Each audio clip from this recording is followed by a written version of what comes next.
Let's talk about three letters, PBR. And in this scenario, these letters stand for certain things. Portion, base, and rate. Base stands for the thing against which everything is compared. And the base is always 100%.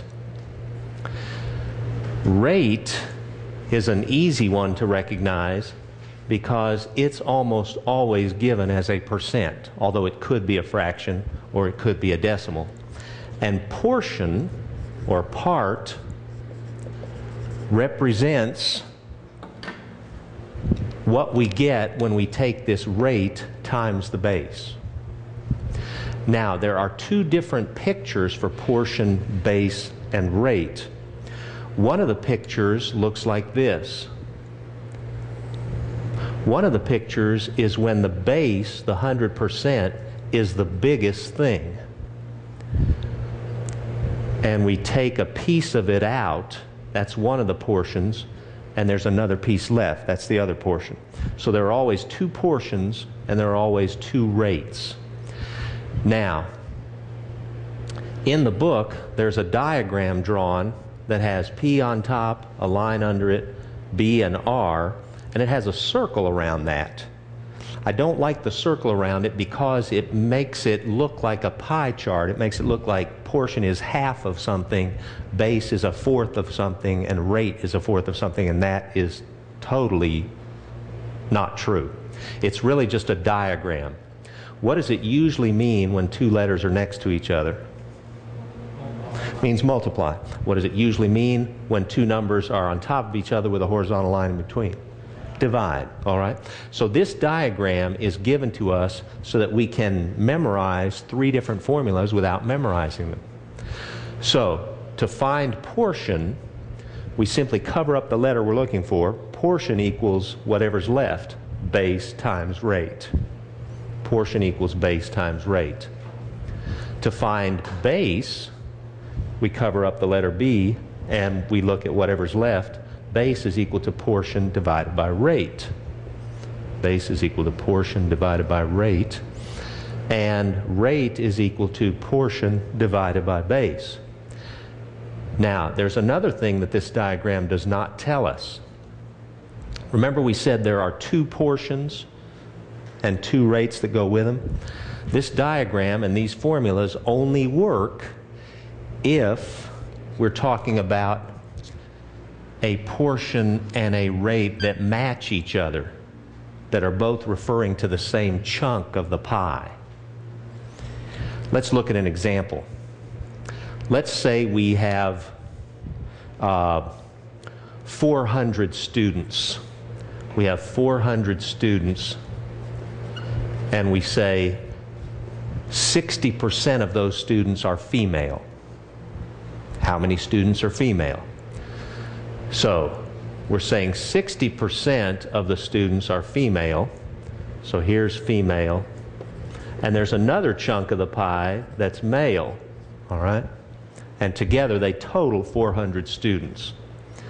Now, what happens is if we try to label these with these three letters, B is fairly obvious. Now, also a way you can recognize the base is it usually comes after the word of. So if they say 60% of all the students are female, then all the students came after the word of, that's the base. All right, that's the understood 100%. What letter would go with this 60%? P, B, or R? It would be rate, wouldn't it? This would be a rate.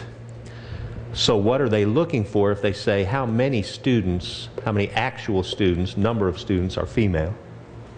They're looking for which one of these? They're looking for portion, that's right. Now, here's where we have to be careful. They gave us the base, they gave us a rate. But did they ask us for the portion that matches the rate they gave us? In this case, they did, didn't they? They gave us the rate for the females, and they asked us for the portion of the females. Okay? So when they ask for portion that matches the rate they gave us, we can just go straight to the formula. So let's go straight to the formula, and we say the portion, either portion equals the base times that portion's matching rate. Portion equals base times matching rate. The base is 400. The rate that matches this portion that we're looking for is 60%. So we take 400 times 60%, and if you have a simple calculator, you can punch it in just like that, 400 times 60, and as soon as you hit the percent, it'll give you the answer. Does everybody get 240? If you have a scientific calculator, you can't do it that way. You'd have to punch an equal sign after that, or you'd have to change that to a decimal. So 240 students are female. So the portion that goes with this rate is 240. How's that feel? Portion, base, and rate. Now, let's leave our diagram up here. What if they gave us 400 students and they said 60% of them are male? I'm sorry, 60% of them are female. But now they say, how many students are male? Question, Sean? No. Oh, okay. So now they are asking us for a portion, aren't they? They gave us the base, they gave us a rate, but the portion they're asking us for does not match the rate they gave us.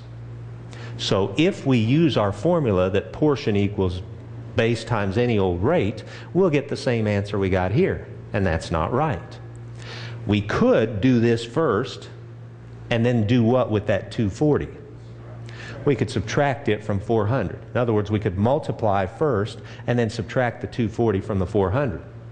But it's usually easier to subtract the rate first and then multiply. In other words, if 60% of the whole is female and 100% is the whole thing, then what's left percentage-wise for male? 40%. 100 minus 60. We call that the complement of 60%.